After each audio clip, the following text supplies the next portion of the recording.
మార్కాపురం మండలంలోని కల్వట్టున్న గ్రామాలు బోడిచెర్ల, మాల్యావంతునిపాడు, కొండేపల్లి, వేములకోట, పెద్ద నాగులవరం ప్రజలు అప్రమత్తంగా ఉండాలని తెలియజేస్తున్నాము.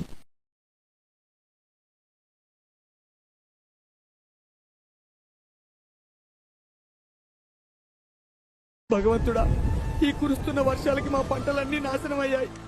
ఎంతో కష్టపడి అప్పు తీసుకొచ్చేసిన పత్తి వరి పంట నేలమట్టం అయ్యింది. తిరిగి ఇవ్వలేక ఇప్పుడు మళ్ళీ అప్పుల పాలైతాం. ఎంత దురదృష్టం ఇది. ఇంకెప్పుడు ఈ రైతు బాగుపడేది? కొంచెం కరుణించు దేవుడా. ఇంకా బ్రతికి ఉన్నామంటే కేవలము నీ కృపా,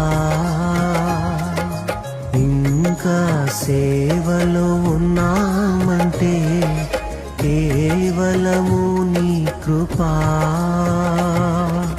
ఏ మంచితనము లేకున్నను, ఏ మంచితనము లేకున్నను